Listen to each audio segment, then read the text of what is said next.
The dust under the bed was starting to make my nose itch, and I had to clamp my hand over my mouth to keep from sneezing. I was flat on my stomach, my expensive white wedding dress pressed against the hardwood floor, the delicate lace catching on the rough fibres of the area rug. It was ridiculous. A 30-year-old woman hiding under the bed like a child playing hide-and-seek on her wedding night. But I just wanted to see the look on Preston's face. I had already rehearsed the whole scene in my head. He would walk into our bridal suite, loosen his tie, and call out my name, in that gentle, confused voice I loved so much. Valerie, Val. Then the big surprise. I would roll out, probably looking like a total mess of tulle and silk, and we would collapse onto the mattress laughing. This was supposed to be the start of our happily ever ever. We had just spent 6 hours dancing, cutting the cake, and shaking hands with people I barely knew. Now it was finally just the two of us. Or so I thought. The heavy mahogany door creaked open. I bit my lip, holding back a giggle. My muscles tensed, ready to spring out. But the footsteps were all wrong. That wasn't Preston's confident, heavy stride. It was a sharp, rapid clicking. Click, click, click.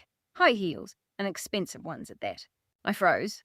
Through the tiny gap between the duvet and the floor, I saw a pair of silver designer stilettos stop dead in the centre of the room. I recognized them instantly. They belonged to Brenda, my brand new mother-in-law. Yes, Jennies, I'm in the suite now. Brenda's voice rang out, sharp and domineering. She wasn't lowering her voice at all. She sounded like she owned the place. She set her phone on speaker and tossed it right onto the bed, the very bed I was hiding under. The mattress springs groaned directly above my head, dipping slightly.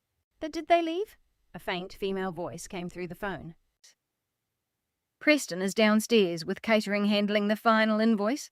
As for that girl, who knows where she is, probably in the restroom fixing her cheap makeup. Brenda sneered. She began pacing the room, the click of her heels echoing in my ears like gunfire. My heart hammered against my ribs. That girl? Cheap makeup? Hours ago, this woman was hugging me with tears in her eyes, welcoming me into the family and calling me a blessing from above. So is it done? Shanice asked. It's done, Brenda said. There was the distinct click of a lighter, followed by a long exhale. Smoke drifted down toward the floorboards. The ring is on the finger. The marriage license is signed. We have her locked in, and she doesn't have a single clue. Please, Brenda laughed, a dry, cruel sound. Valerie is a simple-minded country bumpkin. She thinks she hit the jackpot by landing my son. She has no idea she's just a placeholder. I felt the blood drain from my face. My hands went ice cold. What was she talking about? But Brenda, the voice on the phone continued, are you sure about the apartment? If they get a divorce, won't she get half? We've got it all mapped out, Brenda replied, her voice dropping into an interconnected tone that made my stomach turn. They stay together for a year, maybe 18 months at most, just enough to make it look legitimate. Then Preston starts complaining. We paint her as emotionally unstable. Or better yet, we make her life so miserable that she leaves on her own accord. We have the receipts showing the down payment came from Preston's account. We'll claim ownership of the apartment in court. She won't have the money for a decent lawyer anyway. I was clutching my mouth with both hands now, tears stinging my eyes. The apartment, our beautiful penthouse in downtown Atlanta. It was legally in my name, but I had let Preston handle the transaction paperwork to feed his ego and make him feel like the provider. She's practically an orphan, Brenda scoffed, kicking off one of her shoes. It landed inches from my nose. Her father is a retired nobody living on a pension in Florida. She has no backup. Once we take the assets, she can go right back to the lower-class neighborhood she came from, and Preston will finally be free to marry a woman with real class. Someone like Kendra. Kendra. The name hit me like a physical blow. Kendra was Preston's childhood friend, who had been at the wedding today, wearing a red dress that was a little too tight, laughing a little too loudly at everything he said. Preston is on his way up, Brenda said, blowing smoke toward the ceiling. He just needed a stepping stone. And Valerie, well, she's a very solid stepping stone. We'll sell the apartment, invest the cash into the firm, and he'll be set for life. I lay there trembling so hard I was terrified the floorboards would vibrate. This wasn't a prank. It wasn't a misunderstanding. It was a robbery. My marriage, my love, my life. It was all a long con designed to steal a piece of real estate. Suddenly Brenda stopped pacing. "Wait a minute," she muttered. She walked toward the bed. I saw her feet turn toward me. She ducked down. My breathing stopped.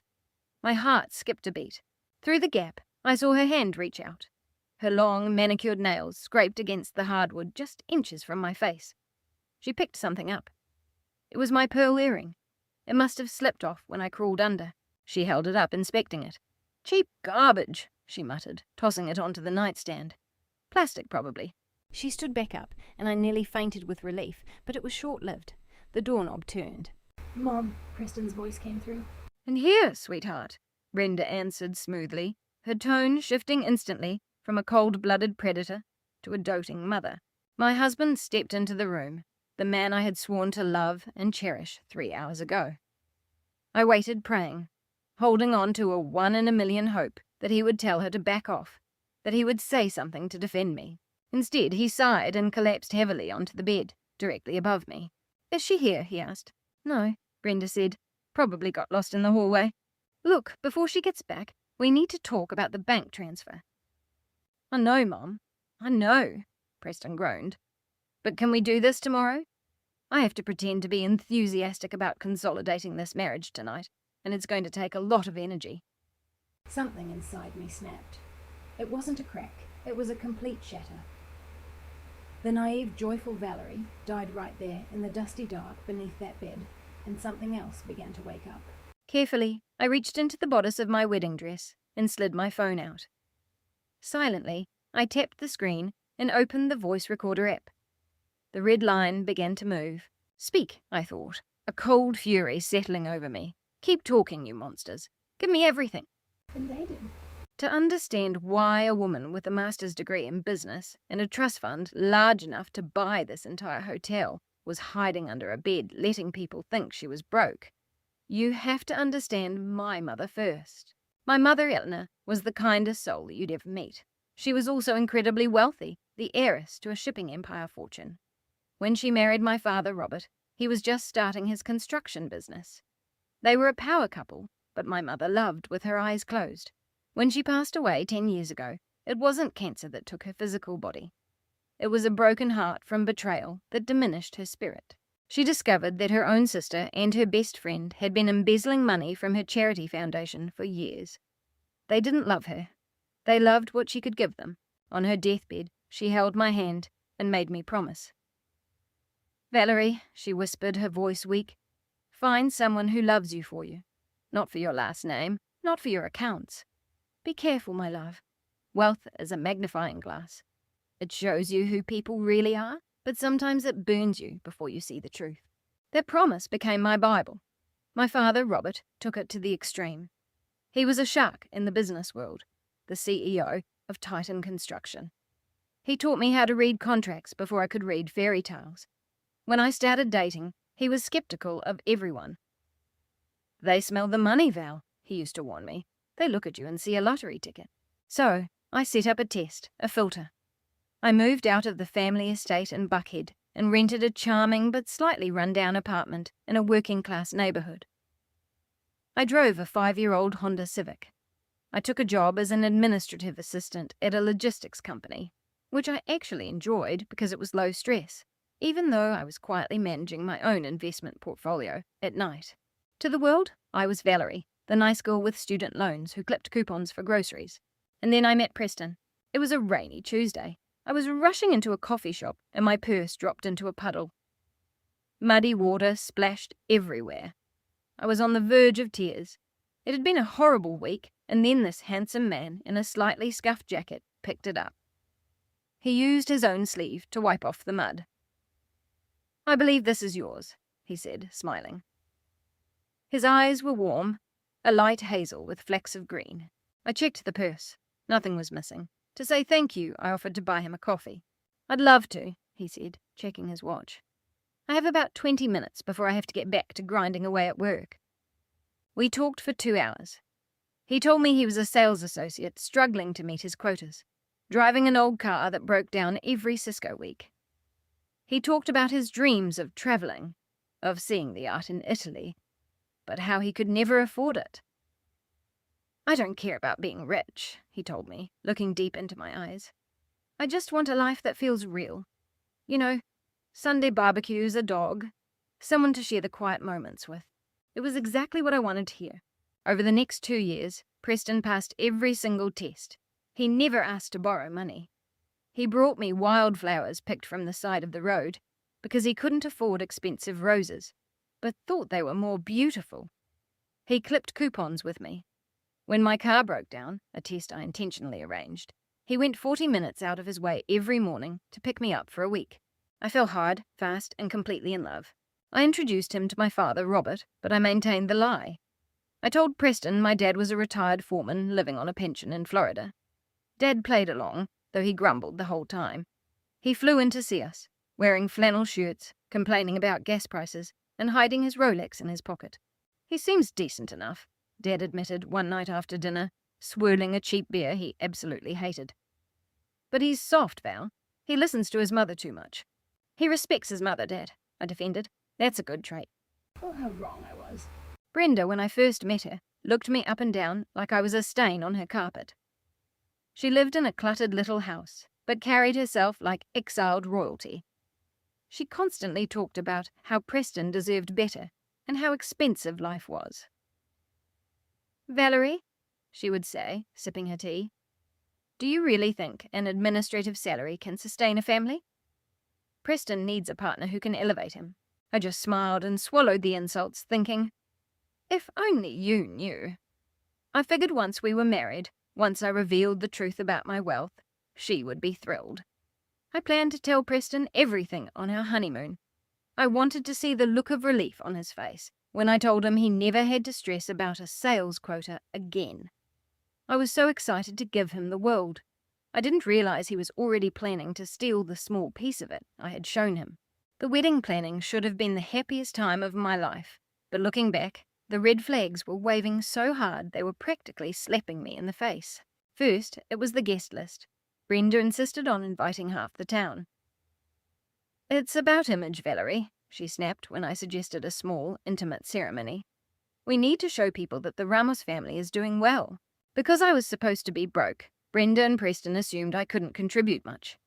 Brenda made a big show of putting money together, but every time a bill came for the flowers or the venue, she always happened to leave her wallet in the car, or her card was declined due to a banking error. I ended up paying for almost everything out of my savings, which was actually a black card with an unlimited limit that I kept hidden in a secret compartment of my wallet. Then there was Kendra. "Valerie, you have to meet Kendra," Preston had said one night about 3 months before the wedding. "She's like a sister to me. We grew up together."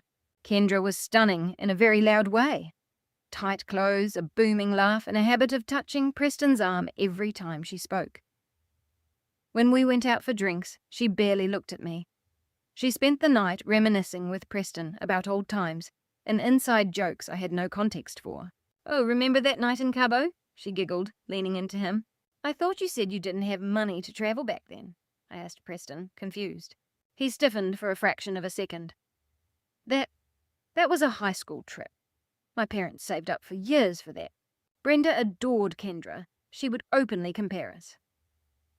"Kendra, darling, that dress is exquisite. You look like a movie star. Valerie, maybe Kendra can take you shopping sometime. Your style is a bit plain." I brushed it off. I told myself I was secure. I had the ring. I had the man. Kendra was just a friend from the past. But the biggest issue was the apartment. We needed a place to live. Preston's place was a bachelor pad, and mine was too small. I found a stunning penthouse in downtown Atlanta. It was a foreclosure, a steal at $600,000, but still way out of the budget for an admin assistant and a salesman. "I have an inheritance," I told Preston one night. It was a half-truth. "My grandmother left me some money. It's enough to buy the place outright." Preston's eyes practically popped out of his skull. "Outright? Valerie, are you serious?" "Yes. I want us to start our life without debt." The very next night, Brenda came over. Suddenly, she was deeply invested in me. She looked at me with predatory eyes. "This is wonderful news, Valerie," she purred. "But you know, buying a home is complicated. Taxes, insurance, liability. You've never handled real estate. Preston deals with contracts all day. I can handle it, I said. Of course you can, Preston said, taking my hand. But baby, think about the optics. My mom is right. Plus, I want to feel like I'm contributing. If you put the money in my account, I can handle the checks. I can negotiate with the HOA. It'll make me look like the man of the house in front of the neighbors. Please for my pride. It sounded foolish, but he looked so sincere. Brenda was nodding along. It's a matter of respect, Valerie. A wife shouldn't dismantle her husband's masculinity before the marriage even begins. So, I did it. I'd transferred the funds, but I wasn't an idiot. My father raised me better than that. I had my attorney, Justin, draft the deed. The money went through Preston's account for the optics of the transaction, but the deed to the property was 100% in my name. Preston, however, didn't look at the fine print of the closing documents. He just saw the money hit his account and leave it. He assumed that because he wrote the check, the property was his. He thought he had outsmarted me. I remember the day we got the keys. Preston spun me around in the empty living room. Our castle, he said. My castle, I whispered against his shoulder, though he didn't hear it. Now, lying under the bed, hearing Brenda talk about claiming ownership of the apartment, it all clicked into place. They didn't know the deed was sole ownership. They thought it was a marital asset purchased with his funds since the check came from his account. They thought they could argue I contributed nothing. Brenda's voice pulled me back to the present. When does your lease end, Kendra? Brenda asked over the phone.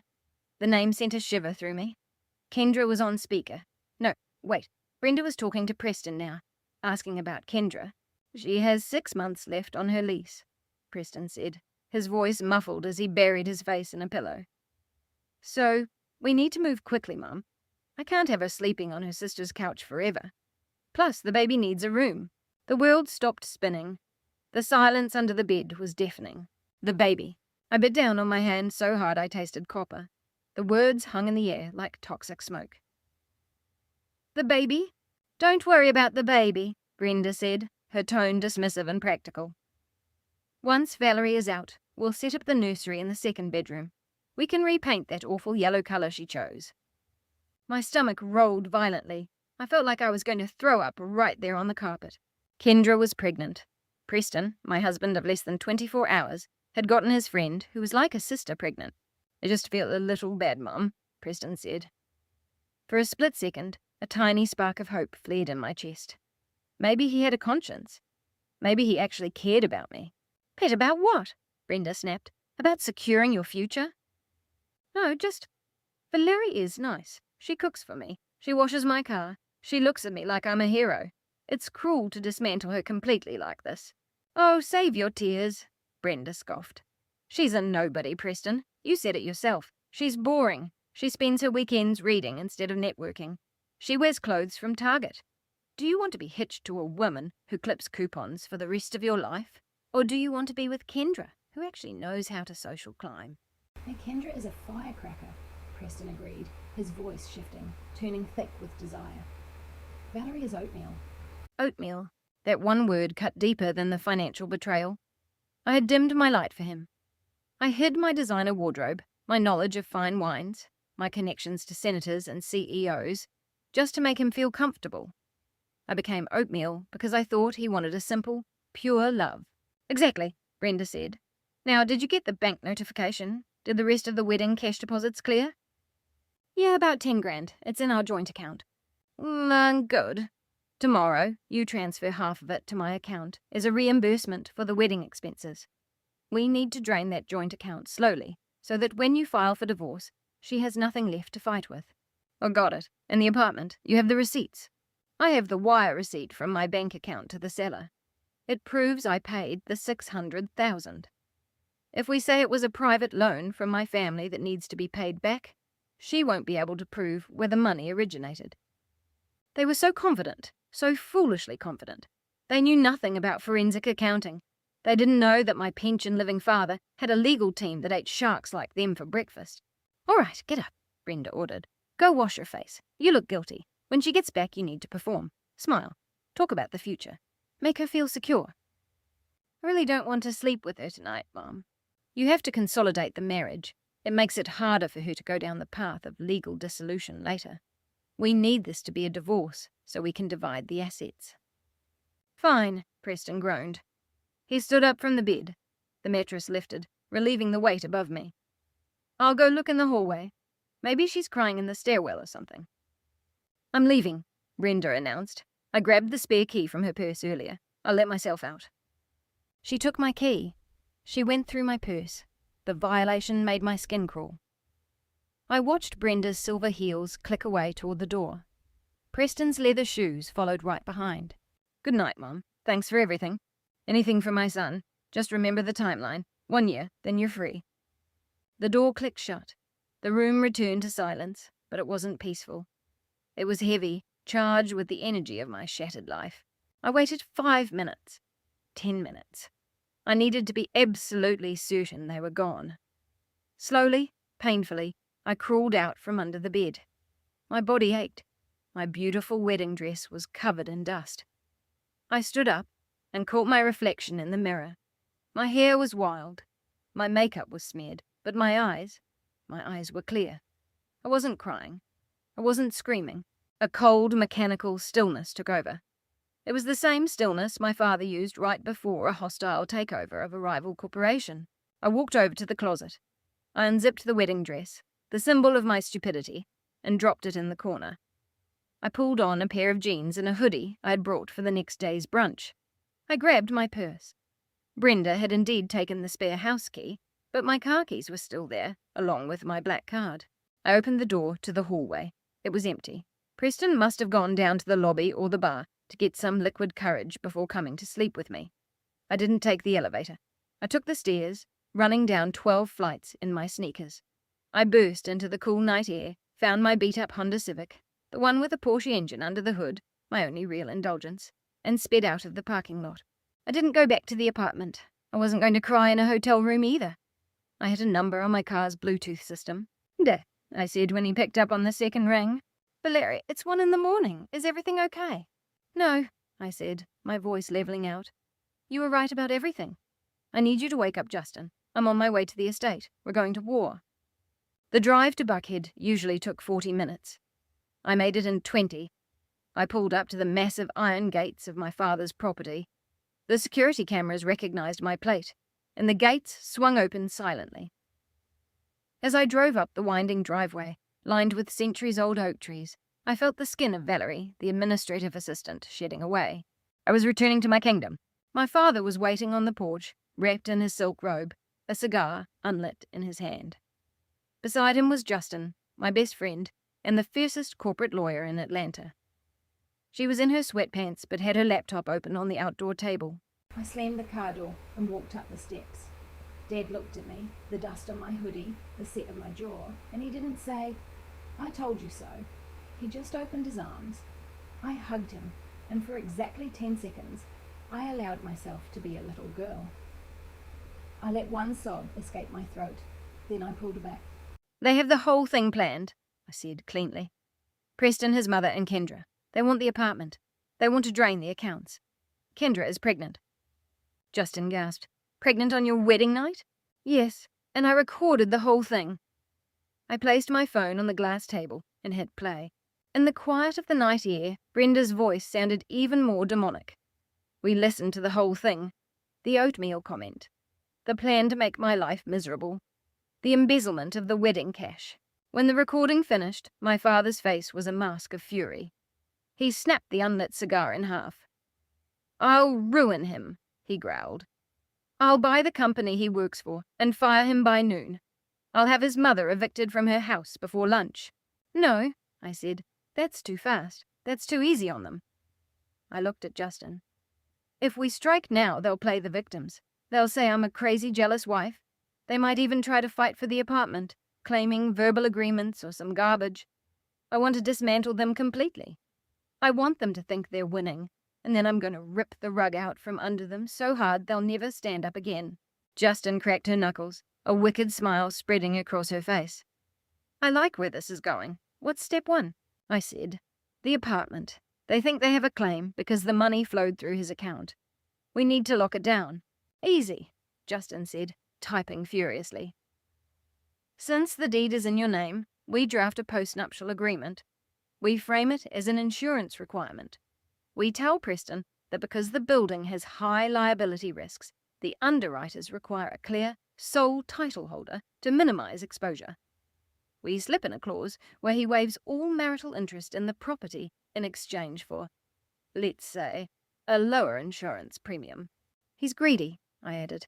If we tell him it saves $500 a month, he'll sign it without looking. Done, Justin said. I'll have the paperwork ready by morning. You tell him it's standard procedure. Second, my father said, the financials. You need to segregate your assets. I need to move the money out of the joint account before he touches it, I said, but I can't look suspicious. Leave the joint account, Justin advised. Let him take that wedding cash. It's bait. But we need to look into his employment history. If he's this dishonest with you, he's dishonest elsewhere. Dad picked up his phone. I'll have my private investigator look into his firm's sales numbers and expenses. If he's embezzling from us, he might be skimming from them too. And the baby, I said, my voice dropping low. We need proof. Dinner? Justin asked. No, that takes too long. I need to get close to Kendra. I need her to admit it on tape. Oh, you're going back there? Dad asked, looking worried. Valerie, you don't have to do this. You can stay here. We can serve him the papers in the morning. No, I stood up. He called me oatmeal. He thinks I'm stupid. He thinks I'm weak. I'm going back there to play the dumb, clumsy wife he thinks he married. For the next month, I am going to make his life a living nightmare, and I'm going to gather enough evidence to send him to prison, not just divorce court. I looked out at the horizon, where the sun was starting to bleed purple. He wanted a country mouse, I said. He's about to find out he married a mousetrap. Just as the sun broke, I drove back to the hotel. I sneaked up the stairs, changed back into my pajamas, and ruffled my hair. I crawled into bed next to Preston. He smelled like stale champagne and deception. He stirred, opening one eye. Val, he mumbled. Where were you? I couldn't sleep, I whispered, giving him a bright, empty smile. I'm just so excited about our future, honey. I was downstairs planning our life. He groaned and rolled over, turning his back to me. That's great, babe. Go to sleep. I stared at the back of his head. Sleep well, Preston. It's the last peaceful rest you're ever going to get. The next morning, the performance of a lifetime began. I woke up before Preston and ordered room service, the most expensive items on the menu. Lobster Benedict, truffle fries, champagne. When the bill came, I signed room 402 with a flourish. Preston woke up, rubbing his eyes. Whoa, what is all this? Celebration breakfast, I said cheerfully. I figured since we have all that wedding cash, we should treat ourselves. Preston flinched. Val, we need to be careful with their money. My mum, we agreed to save it for an emergency. Oh, don't be a spoil sport. I popped a strawberry into my mouth. I also booked us a couples massage at the spa. $600, non-refundable. His jaw clenched. I could see him mentally subtracting $600 from the money he planned to steal for Brenda. Valerie, you should have asked me first. But I'm your wife. What's mine is yours, right? I blinked innocently. By the way, I accidentally dropped your phone in the ice bucket. It's sitting in rice now. You what? He scrambled out of bed. I hadn't dropped it, of course. But I had disabled his biometric fingerprint scan while he slept so I could gain access to his passcode later. 2 days later, we moved into the penthouse. That's when I turned the friction up to maximum. Brenda came over to inspect the place. She walked in like a landlord, running her finger along the kitchen counter. Dusty, she critiqued. Valerie, you need to be more diligent. Oh, Brenda, I'm so glad you're here, I exclaimed. I decided to do some laundry, but the machine is so high-tech. I led her to the laundry room. Inside the washing machine, spinning in hot water and heavy bleach, was her most prized possession. A vintage faux fur coat she had left at Preston's old place that I had brought over to wash as a favour. Is that my coat? Brenda shrieked. Yes, I wanted to surprise you by getting it clean. I beamed. She ripped the washing machine door open, water splashing everywhere. She pulled out a soggy, matted ball of grey fluff that looked like a drowned rat. You idiot, she screamed. This is dry clean only. It was worth $2,000. Oh no, I started squeezing out fake tears. I was just trying to help. The tag was so small. Preston came running in. What happened? She ruined my coat, Brenda yelled. Look at this. I'm so sorry, I wailed, burying my face in Preston's chest. I'm just a simple girl. I don't know about these fancy coats. Preston looked at his mother, then at me. He was furious, but he remembered the plan. He had to keep me happy. It's okay, Mom, he said through gritted teeth. It was an accident. Val didn't know. She's a liability, Brenda hissed, storming out with her soggy coat. That night, while Preston was sulking on the couch, I brought out the paperwork Justin had prepared. Honey, I sniffled. I feel so terrible about the coat.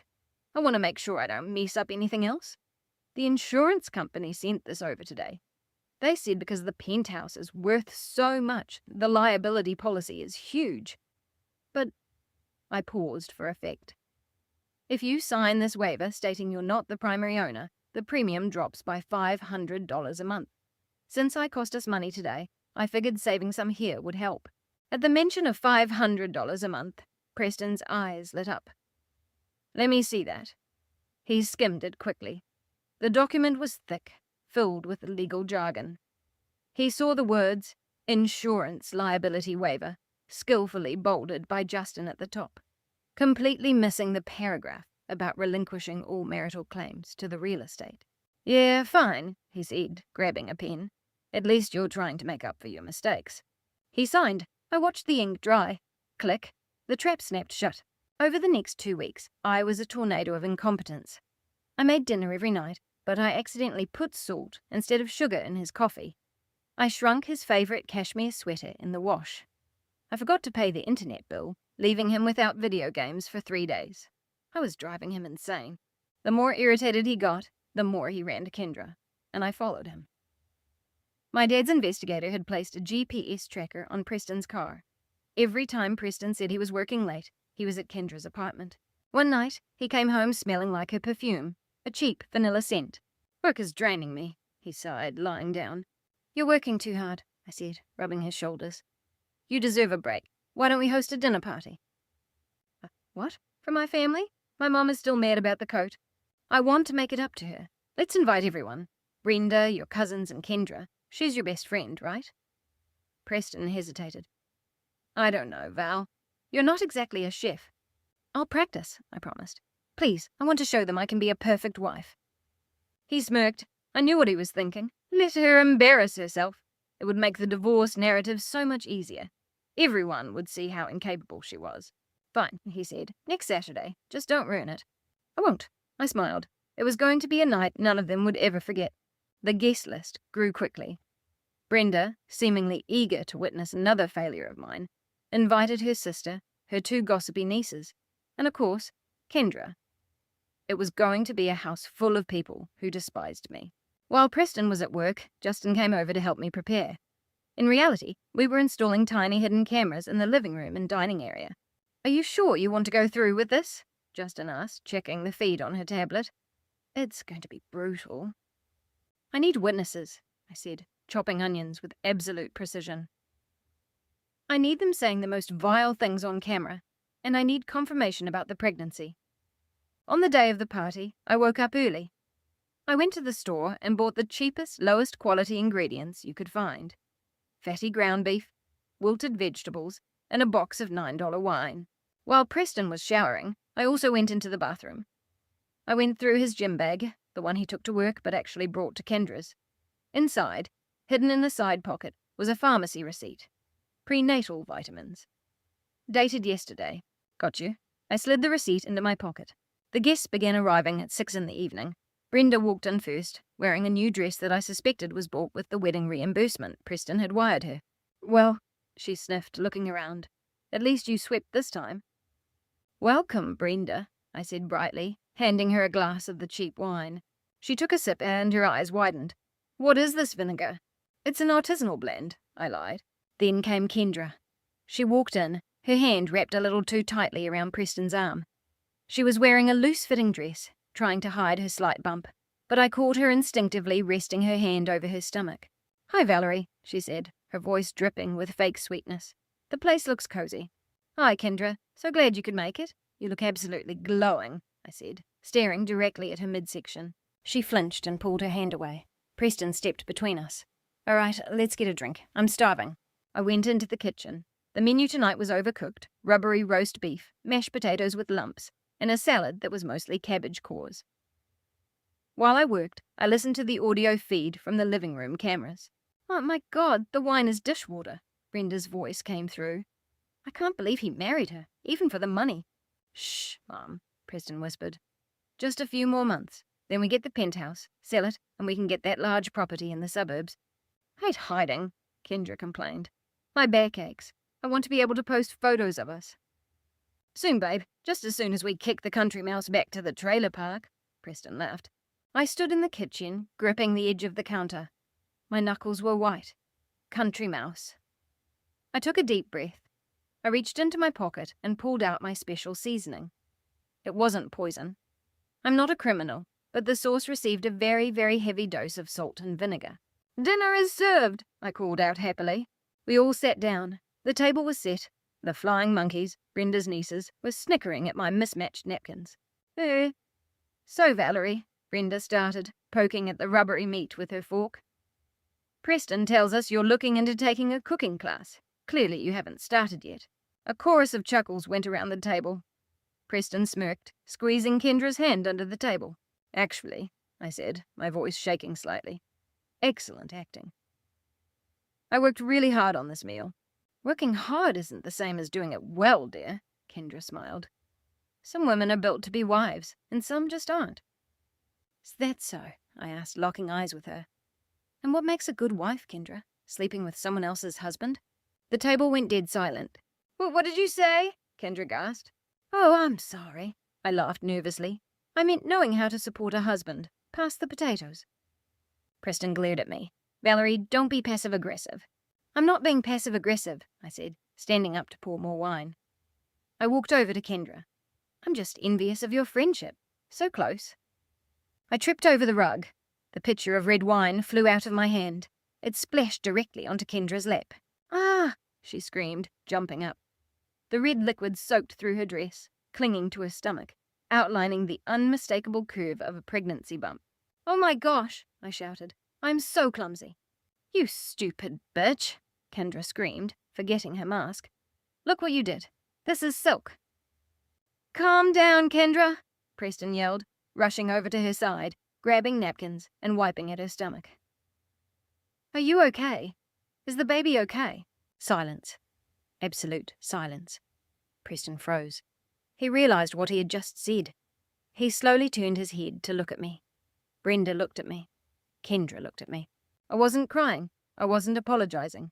I stood at the head of the table, and for the first time in months I wasn't smiling. The air in the room was thick enough to choke on. "Is the baby okay?" The words hung between us like a grenade with the pin pulled. Preston's face went from panic to pale terror. He stammered, I mean her. "Preston means," Brenda interrupted loudly, standing up to shield her son. "Is she okay? You know how delicate Kendra is." "You clumsy idiot, Valerie. Look at this mess." She pointed a long finger at me. "You are useless. Useless. You can't cook. You can't clean. And now you're attacking our guests. I told Preston marrying garbage like you was a mistake." Normally, this was the part where I would shrink back, apologize, and run to the kitchen for towels. Instead, I took a napkin and calmly wiped a drop of wine from the back of my hand. "Sit down, Brenda," I said. My voice wasn't loud, but it was freezing. Absolute zero. "What did you say?" Brenda blinked, shocked by the tone. "I said sit down." I looked at Preston. "And you, get away from her stomach. We all know what's in there." "Valerie, you're drunk," Preston said, trying to reassert control. He puffed out his chest, using his man-of-the-house voice. "Go to your room. We'll talk about this later." "No, we'll talk about it right now," I said. I walked over to the sideboard where the sound system was hooked up. I picked up the microphone Preston used for karaoke, his favourite hobby. "What are you doing?" Kendra hissed, clutching her wine-soaked dress. "You're crazy." "Maybe," I smiled. "Crazy rich." They looked confused. "Look at them," I started, slowly pacing around the dinner table like a shark circling a shipwreck. "For the past 2 months, I have heard every single conversation you've had. I heard Brenda call me a country bumpkin. I heard Preston call me oatmeal. I heard Kendra laughing about how she was going to redecorate my baby nursery." You were eavesdropping? Preston asked, his voice shaking. Oh, honey, I did a lot more than just eavesdrop. I reached into my pocket and pulled out the receipt for the prenatal vitamins, slapping it flat on the table. Walgreens Pharmacy, 2 days ago, purchased by Preston Ramos. Prenatal vitamins. Preston's mouth opened and closed like a fish out of water. And then there's this, I said, pulling out the insurance waiver he had signed. Do you remember this, Preston? The insurance thing. That's a post-nuptial agreement, I said, pronouncing every word with perfect clarity. In this document, you voluntarily surrendered all rights to this property. You acknowledged that 100% of the funds used to purchase it belong to me, and in the event of a divorce, you have no claim to it whatsoever. You signed the apartment away, Preston.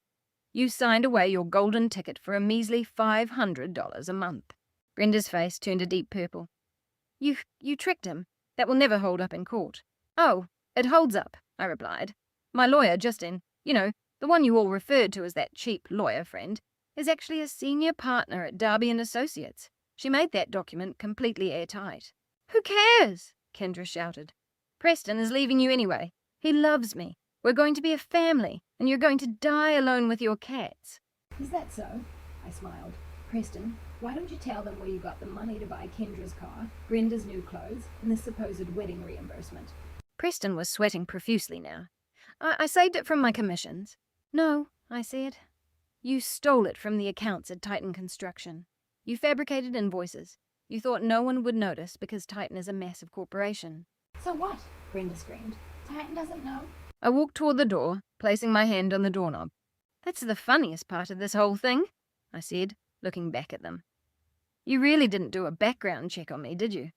You just thought Valerie was just ordinary Valerie. What are you talking about? Preston whispered. My last name isn't just Smith, I said. It's Smith Vanderbilt. My father is Robert Smith, the CEO and owner of Titan Construction. The silence that followed was heavy and absolute. It was the sound of 3 worlds colliding and shattering all at once. Brenda grabbed the edge of the table to steady herself. No, that's a lie. Your father is a pensioner living in Florida. He's in Florida right now. I nodded. Exactly. On his yacht. Preston looked like he was about to faint. He had been stealing money from his own father-in-law. He had been calling the heir to the very company he worked for oatmeal. You're the heir? Preston asked, his voice high and strained. Yes, I said. And the only reason I didn't fire you immediately was because I wanted to see how deep this rot actually went. And wow, you people are rotten to the core. Valerie, baby. Preston took a step forward, raising his hands. Just wait. We can explain. Oh, I had a momentary lapse in judgment. My mum made me do it. How dare you blame your mother? Brenda screamed, though her eyes darted around the room, searching for an exit. It's too late for explanations, I said. I have the records of the embezzlement. I have recordings of you conspiring to defraud me. I have proof of the infidelity. I tapped the microphone. Just so we're all on the same page, I said, my voice dropping to a whisper that echoed through the room. I want you to hear exactly what I heard on my wedding night. Just so you know, my time hiding under the bed wasn't for nothing. I pulled out my phone and connected it to the Bluetooth speaker. A low hiss filled the room, and then Brenda's voice came through, loud and clear. That girl is a simple-minded country mouse. We'll claim ownership of the apartment in court. She has no idea. She's just a placeholder. Brenda covered her ears. Kendra began to cry. Preston slumped into his chair, burying his head in his hands. But I wasn't finished. The recording kept playing. The past version of me, hiding under the bed in terror, had been silent, but Brenda's voice filled the dining room with toxic clarity. We'll claim ownership of the apartment in court. She has no clue she's just a placeholder. Preston looked as if he were physically shrinking into his chair, his face the colour of ash. Kendra was sobbing loudly now, heavy, ugly gasps smearing mascara down her face. But Brenda, even now, like a cornered animal, still tried to show her teeth. Turn it off, Brenda screamed, lunging for the phone. This is illegal. You can't record without consent. This evidence is inadmissible. Before her claw-like hand could reach the phone, I snatched it away. Actually, Brenda, I said calmly amidst the chaos, Georgia is a one-party consent state. As long as one person in the conversation knows it's being recorded, which was me, it is entirely legal and completely admissible. The front door which I had unlocked remotely just moments before, burst open. Heavy boots thudded against the hardwood floor. Blue lights flashed through the front windows, reflecting off the walls of the apartment they thought belonged to them. Justine walked in first. This time, she wasn't in her pajamas. She wore an incredibly sharp, charcoal grey suit, holding a briefcase like a shield. Behind her were 2 uniformed officers and Detective Miller, someone I knew from my father's security team, who now worked in the fraud division. "Preston Ramos," Detective Miller announced, his voice booming. "You are under arrest." Preston scrambled to his feet, knocking his chair over. "Arrest me for what? I didn't do anything. This is a domestic dispute." "Not for the infidelity, Mr. Ramos," Justine said, stepping forward with a smile sharp enough to cut glass. "Though that is the basis for the immediate divorce filing I have right here. No, you are under arrest for grand larceny, embezzlement of corporate funds, and fraud against Titan Construction." "What?" Preston screamed. "We audited your accounts, Preston," I said, leaning against the table. "You didn't just spend your commissions. You created 3 fake vendor accounts under the name BR Consulting. Brenda Ramos Consulting. I assume you approved invoices for materials that were never delivered to Titan job sites. In the last 6 months alone, you siphoned off over $50,000. Brenda went pale. I didn't know where the money was coming from. He told me it was a bonus." "The checks were deposited directly into your personal account, Mrs. Ramos," Detective Miller said, pulling out a pair of handcuffs. "And we have records of text messages where you instructed him on how to structure the deposits to avoid triggering IRS red flags. That makes you an accessory and a co-conspirator to money laundering." "No!" Brenda screamed as the officer stepped toward her. "I'm a respectable woman. You can't touch me. Get away." The officer wasn't interested in her social status. He turned her around, and the metallic click of the handcuffs locking into place was the most beautiful music I had ever heard. "Preston," Kendra wailed, clutching her stomach. "Do something. You said you would take care of us." Preston looked at Kendra, then at his mother, and finally at me. The police were cuffing him now, pulling his arms behind his back. "Valerie," he pleaded, tears streaming down his face. "Valerie, please talk to your dad. Ask him to drop the charges. I'll sign whatever you want. I'll leave town. Just don't make me go to prison. I'm afraid of jail." "Val, you know I have asthma." I looked at him. Truly looked at him. The handsome face I had once loved now just looked pathetic. A weak man who tried to play a ruthless game and lost. "I'm sorry, Preston," I said softly, "but oatmeal doesn't have the power to stop a criminal investigation. You brought this entirely on yourself." As they dragged him toward the door, he threw one last look back at me. His sense of entitlement was completely gone, replaced by pure terror. Brenda was still screaming about her rights, shouting that this was a mistake and claiming she knew the mayor. She didn't. Justine handed me a folder containing the divorce papers and eviction notices for unauthorized occupants. I walked over to Kendra. She was the only one not in handcuffs, shivering in her wine-soaked dress. "You have 5 minutes to leave," I told her. "Take your bag, take your lies. If you're not out by then, I'm pressing charges for trespassing." "But he promised me," she whispered, staring at the empty doorway where Preston had just been dragged out. "He promised me too," I said. "He's a liar, Kendra. You are just the next casualty. Run while you still can." She scrambled to her feet and ran out the door without looking back. The room fell into silence. The storm had passed, leaving behind the wreckage of a fraudulent life. I stood there surrounded by the remnants of a ruined dinner, overturned chairs, and the echoes of justice. My heart was pounding, not from fear, but from an adrenaline rush. I looked at Justine, and she gave me a slow, respectful nod. This was it. This was the exact moment I took my life back. If you've listened this far, please leave a like and comment the number 1 below. It lets me know how amazing you are and that you've been right here with me on this journey. Your support means the world to me and keeps me going. Drop a number 1 so I can recognize you. Now let's continue with the story. The days following the arrest were a blur of legal motions and logistical dismantling. While Preston sat in a holding cell, unable to post bail because his assets were frozen, I set about erasing him from my life. The first step was physical removal. I didn't want the apartment anymore. It was contaminated. I hired a crew to pack up everything that belonged to me. As for Preston's things, his clothes, his prized gaming console, his collection of limited edition sneakers bought with stolen money, I didn't burn them. That might have been dramatic, but it wasn't legal. Instead, I had them boxed up and shipped to the only address he had left, Brenda's cluttered little house. But Brenda wasn't there to sign for them. It turned out Brenda's financial situation was far more precarious than we realized.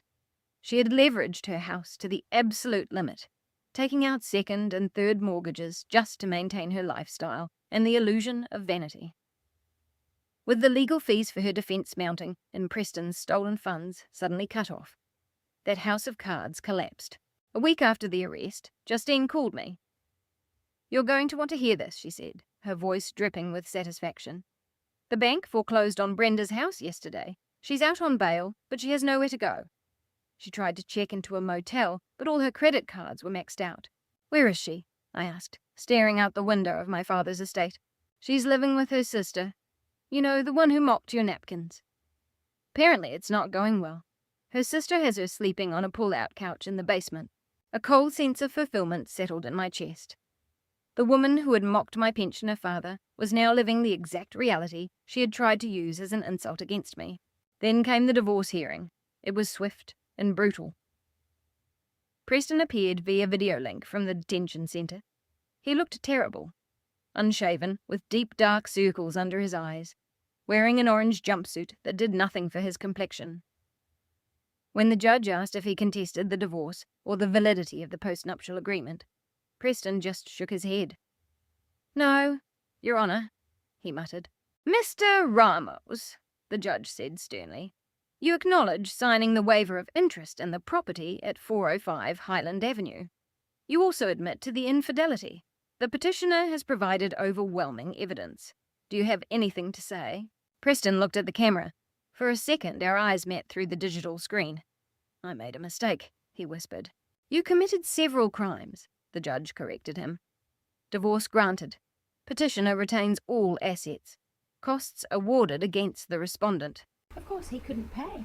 I covered the fees. It was the final tax on the foolishness of trusting the wrong person.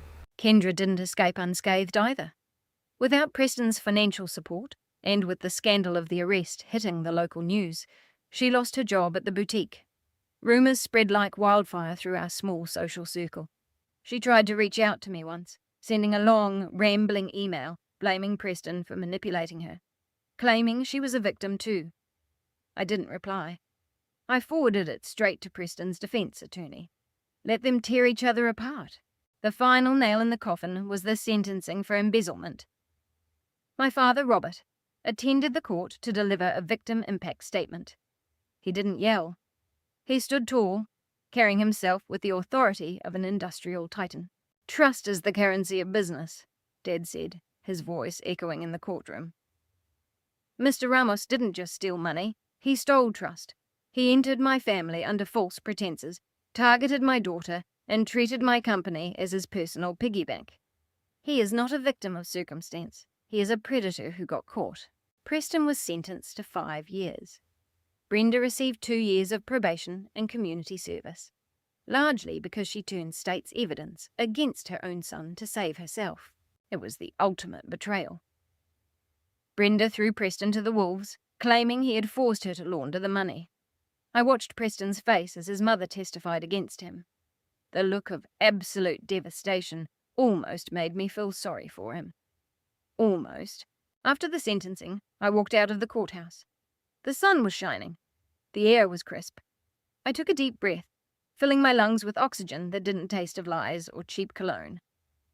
I was divorced. I was single. I was 30 years old. I got into my car, my real car this time, a sleek Mercedes convertible I had kept in storage. I put the top down. As I drove away, leaving the courthouse and the Ramos family in my rearview mirror, I felt a lightness I hadn't known in years. The dusty girl who had hidden under the bed in fear was gone. In her place was a woman forged in fire. But fire leaves burns, and healing those burns would take a lot longer than revenge. 3 years passed. Revenge is a lot like a sugar rush. It's intense, satisfying. But then comes the crash. When the adrenaline of destroying Preston and Brenda faded, I was left with the quiet ruins of my own ability to trust. I threw myself entirely into my work. I wasn't hiding anymore. I officially joined Titan Construction, not as an assistant, but as the director of operations, wearing my name, Valerie Smith Vanderbilt, like a suit of armor. I worked 16-hour days, turning Titan into an even larger empire. In the boardroom, I became known as the Ice Queen, efficient, brilliant, and absolutely unapproachable. Dating? Forget about it. Men were a liability. Every time a man smiled at me, I wondered what he wanted. Did he see me, or did he see my bank account? Did he see a partner, or did he see a stepping stone? My only solace was music. I had played piano as a child, but stopped after I met Preston because he said classical music was boring. Now I bought a Steinway grand piano for my new home, a modern glass sanctuary overlooking the river, miles away from that tainted apartment. Every night I played Chopin, Rachmaninoff, Debussy. I poured my anger, my grief, and my loneliness into the keys. One evening, my father convinced me to attend an art charity gala. I didn't want to go. I hated those events, the fake smiles, the expensive champagne, the people pitching business ideas. Just for an hour, Val, Dad said as he adjusted his tuxedo. It's for the symphony. You love the symphony. So I went. I stood in the corner with a glass of club soda, checking emails on my phone, waiting for the polite amount of time to pass so I could escape. You look like you'd rather be getting a root canal, a voice beside me said. I stiffened, my Ice Queen mask snapping into place instantly. I turned around slowly. Standing there was a man, tall, broad-shouldered, wearing a well-fitted tuxedo that looked like it had seen a few events. He had unruly dark hair and warm amber eyes. Actually, I said coldly, I prefer a tax audit. Root canals take too long. He laughed. It wasn't the polite, high society chuckle.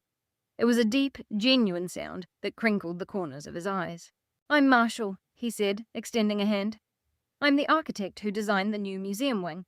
I'm currently hiding from a donor who wants to discuss the feng shui of the restrooms. I hesitated, then shook his hand. His grip was firm, warm, and rough. Calloused. These were the hands of someone who actually worked, not just someone who signed checks. Valerie, I said briefly. Valerie, he repeated. Well, Valerie, since we're both hiding, do you want to see something cool? The main concert hall has incredible acoustics when it's empty. Against my better judgment, I followed him. We slipped into the main hall during the quartet's intermission. The stage was dark, save for a lone grand piano under a spotlight. Go ahead, Marshall said, gesturing toward the instrument. I saw your fingers moving during the quartet. You play, don't you? I haven't played in public in years. There's no public here, just me and the ghost of Mozart. I sat down, I touched the keys, and I began to play. I played a nocturne filled with longing and sorrow. The music swelled, filling the empty hall, echoing off the wood and velvet. I closed my eyes and forgot where I was, forgot the betrayal, forgot the fear. When I finished, the silence hung in the air. I opened my eyes. Marshall was watching me. He wasn't looking at my jewelry. He wasn't looking at my dress. He was looking at my face with an expression of pure wonder. That was, he started, his voice a little husky with emotion. That was the saddest, most beautiful thing I've ever heard. Who hurt you, Valerie? The question was so direct, so unexpected, that I recoiled. None of your business, I snapped, standing up quickly. The walls came right back up. I have to go. Wait, he called out as I hurried down the stage steps. Let me take you to dinner. A real dinner, not these tiny appetizers. No, I said, walking faster. I don't date. I'm not asking for a date, he said, trotting to keep up. I'm asking to know the person who can make a piano cry like that. I stopped. I looked at him. He looked genuine, but Preston had looked genuine too. Preston had picked up my muddy purse. Preston had driven me to work. I can't, I whispered. I really can't. I fled the gala like Cinderella, but instead of a glass slipper, I left behind the first crack in my armor. Marshall didn't give up. He didn't send flowers or jewelry. The next day, a package arrived at my office. It was a rare book of sheet music, obscure pieces by 19th century female composers. The note read, "For the music, no strings attached. M." I traced the cover of the book. No strings attached. Maybe, just maybe, I could let one string loose. It took Marshall 6 months to get me to agree to a proper dinner. 6 months of coffee dates where we talked about architecture and structural engineering. 6 months where he proved over and over again that he didn't care about my status. For the first 3 months, he didn't even know who my father was. He just thought I was an executive. When he finally figured out that I was Valerie Smith Vanderbilt, the heir to Titan, his reaction wasn't excitement. It was distress. "Great!" he groaned at our usual diner, dropping his head onto the table. "Now I have to worry about people thinking I'm a gold digger. Do you know how hard it is to buy a birthday present for a woman who can buy a country?" "I don't need presents," I said, watching him warily. "You're getting a hand-carved birdhouse," he muttered, "because that's the only thing I can make that you can't buy." And he did. He carved me a birdhouse. It was a little crooked, the paint was uneven, but I put it on my mantelpiece right next to my Ming Dynasty vase. It was the most valuable thing in the room. The real test came when he invited me to meet his family. I was terrified. I expected another Brenda. I expected judgment or sycophancy. Marshall's family lived in a chaotic, noisy house in the suburbs. His mother was a retired schoolteacher, and his father was a mechanic. They were loud, they interrupted each other, and they hugged everyone. "So, you're the Valerie who plays the piano?" his mom Barb exclaimed, pulling me into a hug that smelled of cinnamon and fabric softener. "Marshall said you were way smarter than him. Thank God, we were worried." No one asked about my money. No one asked about my dad's company. They asked if I liked spicy food. I did. They asked if I watched football. I didn't, but I was willing to learn. They asked if I wanted to see baby pictures of Marshall naked in a bathtub. I absolutely did.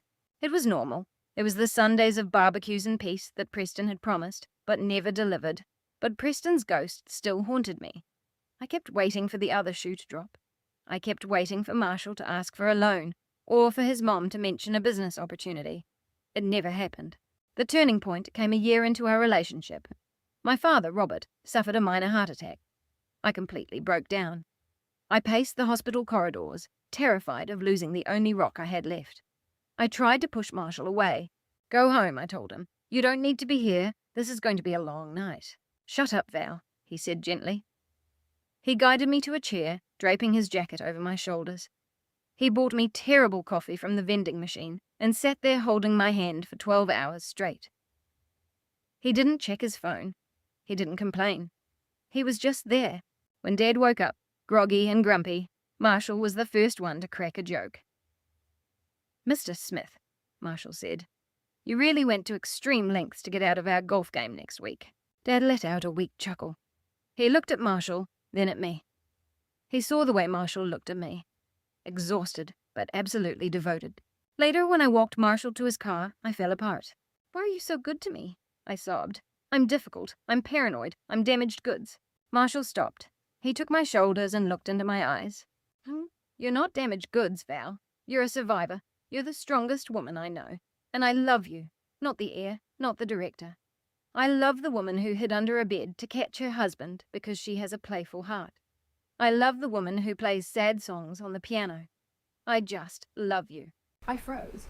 I hadn't told him the story about hiding under the bed. How did he know? "You talk in your sleep," he grinned, looking a bit sheepish. Something about dust bunnies and mothers-in-law. I burst out laughing through my tears. I laughed out loud. 2 years after that night, Marshall proposed. No flash mobs, no diamond the size of a skating rink. Just a Tuesday night while we were making lasagna. "Marry me," he said, holding a wooden spoon. "I've already signed a prenup. Justine has it. It says I leave with what I came with. My tools and my good looks. I just want you." I looked at him. I looked for the lie, for the hidden motive. There was nothing but love. "I will," I said, "but you're keeping the birdhouse." Life has a funny way of circling back just when you think you've left it far behind. 5 years had passed since the divorce. I was 35. Marshall and I were married, living in marital bliss. The kind of boring that feels wonderful. We had a daughter, Haley, who was 2 years old, with my father's stubborn chin and Marshall's amber eyes. One rainy afternoon, I was walking out of the Titan headquarters. My driver was waiting with an umbrella, but I stopped. A woman was standing near the parking garage entrance, arguing with the security guard. She looked old, much older than her actual age. Her hair was grey and matted, and her coat was thin and patched. She carried a cleaning bucket in her hand. "I just need to speak with her," the woman shouted, her voice raspy. I recognized that voice. It had lost its imperious sharp edge, but the pitch was the same. "Brenda," I whispered. She turned around. She was gaunt, lines etched deeply around her mouth. Her shoulders slumped when she saw me, dressed in a tailored suit, radiating health and success. "Valerie," she croaked. I signaled the guard to step back. "It's okay, Frank." I walked toward her, keeping a safe distance. "What do you want, Brenda?" "If you're here for the cleaning crew, the service entrance is in the back." It was cruel, yes, but this woman had conspired to ruin me. "I'm not here for a job," she said, her hands shaking. I'm here to beg." Brenda Ramos was begging. The irony was almost too thick to digest. "Begging for what?" It's the boy, Leo." "Who's Leo?" "Preston's son," she said, looking down at her worn shoes. "Kendra's boy. He's 5. Kendra. She had run off 2 years ago, met a truck driver, and left the baby with Brenda, saying she didn't want the liability. Kendra abandoning her child didn't surprise me. He's sick, Valerie. He has leukemia. We don't have insurance? Medicaid only covers so much. He needs to see a specialist. He needs help." She looked up at me, and for the first time, I saw real tears in her eyes. Not the crocodile tears she used to fake. The tears of a grandmother watching a child fade. "Preston is still inside," she continued, her voice breaking. "He can't help. I'm cleaning houses, but it's not enough. I know you hate us. I know we deserve everything that happened, but Leo is innocent. He's just a little boy." I stood there, the rain tapping against the umbrella. I looked at this broken woman. I thought about that night under the bed. She has no clue she's just a placeholder. I felt a surge of the old anger. Why should I help? This child was conceived in betrayal. He was the tangible evidence of Preston's infidelity. But then I thought of Hayley, my beautiful, healthy daughter sleeping in her crib at home. I thought of my mother, who died of a broken heart but never lost her kindness. "I'm not giving you money," I said coldly. Brenda flinched, looking devastated. "I understand. I'm not giving you money," I repeated, "because I don't trust you not to spend it on bingo or booze. Instead, tell me the name of the hospital." "Children's Healthcare of Atlanta," she whispered. "I will contact the hospital directly. If the boy is there, and if he is sick, I will cover his treatment anonymously. Titan Construction has a charitable foundation. We'll mark it as a grant." Brenda stared at me, her mouth opening but making no sound. Slowly she sank to her knees on the wet pavement. "Thank you," she sobbed, reaching out to grasp the hem of my pants. "Thank you. You're an angel. I'm sorry. I'm so sorry for everything." I took a step back, pulling my leg away. Seeing her kneel didn't feel like a victory. It just felt like pity. "Get up, Brenda," I said. "I'm no angel. I'm just a mother. And tell Preston. Actually, don't tell him anything. I don't want him to know. He asks about you," she said, wiping her nose with her sleeve. "He sends letters. You never reply." "I burn them," I said. "Goodbye, Brenda." I turned and walked to my car. As I settled into the leather seat, I felt a massive weight lift from my chest. I hadn't forgiven them, but I hadn't let their darkness turn me into a monster either. I saved an innocent life. That night, I held Hayley a little tighter. I thought that act of charity was the final closure, but the universe had one last terrible card to play. A month after I agreed to pay for Leo's treatment, I received a notice from the Department of Corrections. Preston had requested a visitation. Normally I would have ignored it, but this time, the attached note was different. "It's about Leo, and about why you never got pregnant. You need to know." My blood ran cold. During our brief marriage, in the months leading up to it, we hadn't used protection. I had wanted a baby. Every month that the test came up negative, I would cry, and Preston would comfort me, saying, "It'll happen when it's meant to happen." I drove to the state penitentiary. The walls were grey, and the air smelled of industrial cleaner and despair. I sat behind the plexiglass, and Preston was led in. He looked 20 years older. His hair was thinning, his skin was pale, and he walked with a pronounced limp. The swagger was gone, replaced by a permanent, defeated slouch. He picked up the phone, and I picked up mine. "Valerie," he said, his voice rough, "you look incredible." "I'm happy, Preston," I said. "Something you never wanted from me." "I heard about Leo. My mom told me. Thank you. I did it for the boy, not for you." "I know. Look, I don't have much time. I wanted to tell you something. An apology isn't enough, but I need to clear my conscience." He took a deep breath, looking at his shackled hands. "Do you remember how badly you wanted a baby? How worried you were that you were infertile?" "I do," I said, gripping the receiver tightly. "You weren't infertile, Val. It was my mom. She made me do it." Do what? "She crushed up emergency contraception pills. Plan B stuff. She put them in your smoothies. The ones she made for you whenever you came over for brunch, or she'd swap out your daily vitamins for placebos." I stopped breathing. The room spun. "Why?" I whispered. "Why would she do that? You wanted a family." "But not with you," Preston admitted, the truth hanging there like a rotting corpse. "My mum said if you got pregnant, it would be harder to divorce you later. A child would bind you to us for 18 years. She wanted a clean break once we got the apartment. She said we couldn't risk having a child with your genes. She wanted Kendra to have my heir." A wave of intense nausea hit me, and I thought I was going to faint. This wasn't just greed. It was a biological violation. They had been altering my body without my knowledge, ensuring I wouldn't conceive, all while I cried on Preston's shoulder about my inability to have a child. "You monster!" I hissed, hot tears of anger stinging my eyes. "You let her do that to me?" "I was weak," Preston cried. "I'm sorry, Val. I was terrified of her, and I was greedy. But look, it worked out for the best, right? Imagine if we had a kid. You'd be tied to me forever. Now you're free. You have a new life." He was right, in the most sickening, twisted way possible. If I had a child with Preston, I would never have truly escaped Brenda. I would have been co-parenting with a felon. My daughter Hayley wouldn't exist. "You're right," I said, my voice trembling. "It is a good thing, because my children will never have a single drop of your vicious blood in their veins." I stood up. "Val, wait!" Preston shouted. "I'm up for parole in 2 years. Can you put in a good word for me, since you helped Leo?" I looked at him through the glass. The sheer audacity was breathtaking. "Preston," I said, "I helped Leo because he is an innocent child. You're a grown man who let his mother alter his wife's body. I will never put in a good word for you. In fact, I'm sending a transcript of this conversation to the parole board. I hope you rot here." I slammed the phone down. I walked out of that prison into the bright sunlight, collapsing onto a bench near the parking lot, sobbing loudly. I cried for the baby I thought I couldn't have. I cried for the violation. But mostly, I cried from relief. Marshall found me there later. I had called him because I couldn't drive. He held me tightly while I shook. "They can never hurt you again," he promised. And he was right. The secrets were out. The toxins were cleared. I was finally truly clean. 10 years later, Titan Construction had grown into an international conglomerate.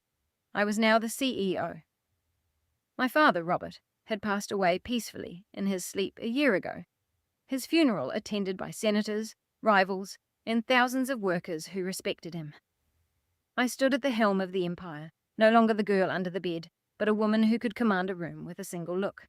Marshall and I had been married for 12 years. We now had 2 children, 15-year-old Hayley and our 10-year-old son, Jack. We were sitting on the patio of our Hampton summer home on a rare, peaceful evening. "Mom," Hayley said, looking up from her phone. She was a beautiful girl, sharp but with a romantic streak that reminded me fearfully of my younger self. "Can I invite Taylor over this weekend?" Taylor was her new boyfriend, the captain of the football team. Charming, too charming. "Taylor?" I asked, exchanging a look with Marshall. "The one who forgot his wallet when you went to the movies last week?" "He's just forgetful, Mum," Hayley defended. "He's really sweet. He said he likes that I'm not obsessed with money like other girls." The warning bells in my head rang deafeningly loud. "He likes that I'm not obsessed with money." It was the exact phrase Preston had used all those years ago. The Predator's opening line. "Hayley," I said gently, "does Taylor know about us? About the company?" "I haven't told him details," she shrugged. "But everyone knows who we are. It's hard to hide when your name is on skyscrapers." I felt a cold spasm in my stomach. The cycle. It was trying to repeat itself. "Invite him over," I said. "I'd love to get to know him better." Marshall squeezed my knee under the table. He knew what I was doing. I wasn't going to forbid it. I was going to test him. When Taylor arrived that weekend, he was polite. Too polite. He complimented the house, the cars, the artwork. He asked about Marshall's architecture firm, showing an unusual amount of interest in the profit margins. During dinner, I decided to run a small experiment. "Taylor," I said casually, "Hayley tells me you're looking for a summer internship." "Yes, Mrs. Vanderbilt." he smiled, flashing perfect teeth. I'd love to learn from the best. Perhaps at Titan. Well, I said, we have an opening. It's manual labour. Pouring concrete. 5 a.m. starts. Minimum wage, but it builds character. If you do well, we can talk about an office position next summer. I watched his face. The smile froze, and the light in his eyes dimmed. Oh, he said, I was thinking more along the lines of strategy or marketing. I'm not really built for manual labour. Strategy requires understanding the foundation, Marshall added, taking a sip of his wine. I carried bricks for 3 years before I ever drew a blueprint. Taylor looked at Haley.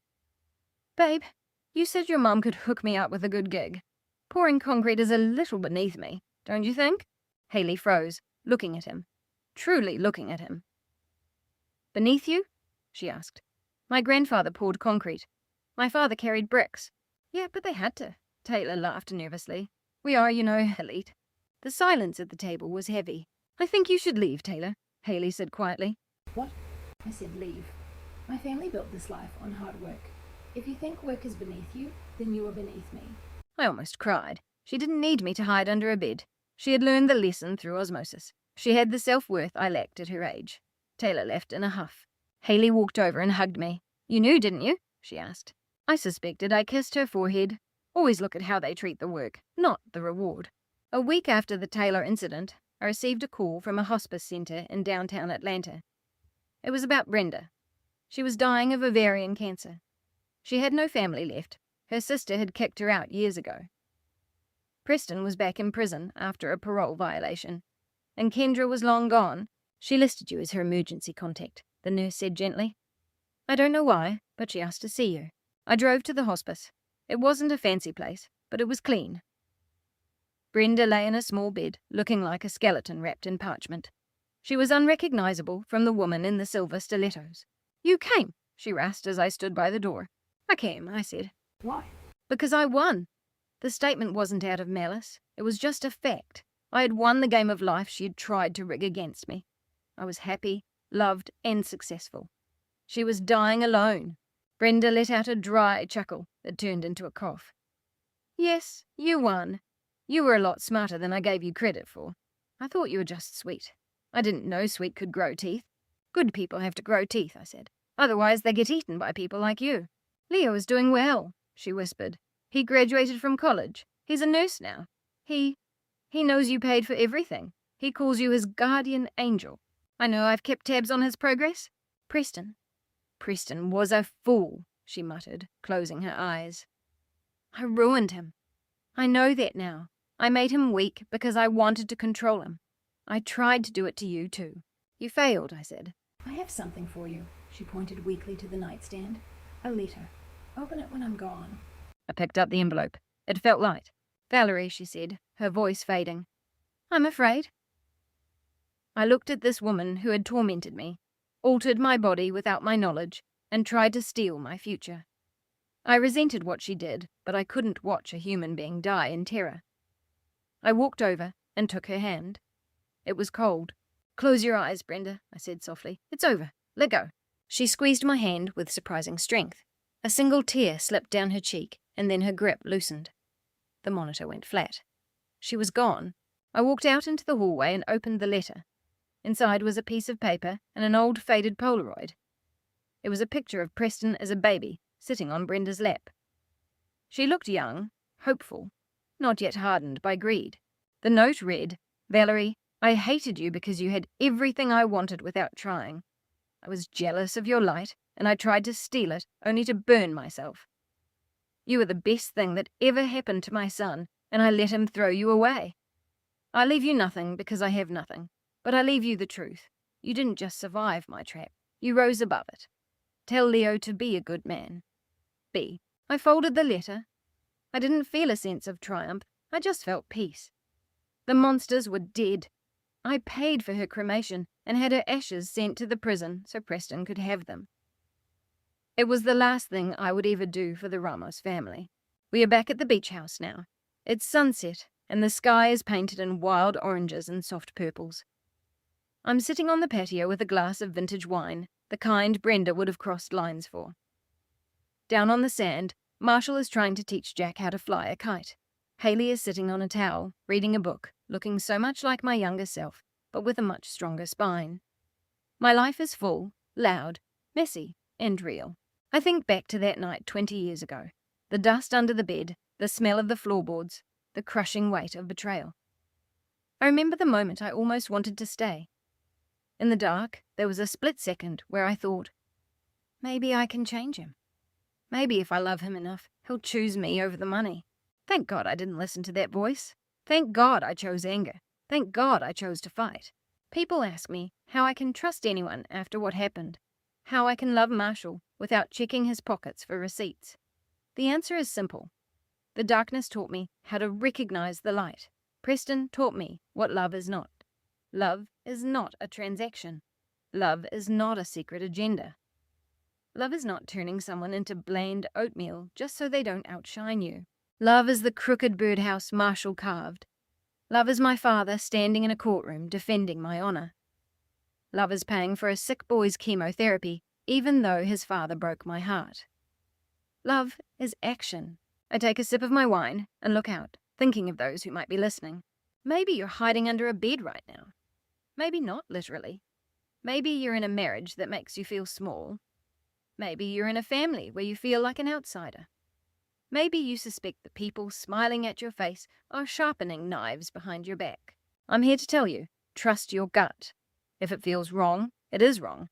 If you feel used, you are being used. Don't stay in the dark. Don't wait for them to change. They won't. Brenda didn't change until her final moments, and Preston never changed at all. You have to be your own hero. You have to crawl out from under that bed, dust yourself off, and walk through that door. It's gonna hurt. Oh, it's gonna hurt so bad. You'll cry until you have no tears left, and you'll feel foolish for being fooled. But then you'll get angry, and that anger will become the fuel to build your empire. I set my wine down and walk over to the railing. Marshall looks up from the beach, waving his arms. Val, look, it's up. The kite catches the wind, fighting against the resistance, climbing higher and higher until it hits the current and stabilizes, dancing in the clouds. I see it, I call back. It's beautiful. I am Valerie Smith Vanderbilt. I'm a mother, a CEO, and a wife. I'm a woman who refused to let herself be the casualty of a cruel game. Thank you for listening to my story. Thank you for walking this path with me, from the dusty floor of a bridal suite to the sunset of a life well lived. Remember, no matter how dark it gets under the bed, there is always a way out. You just have to be brave enough to open the door. Take care of yourselves out there. You deserve the best.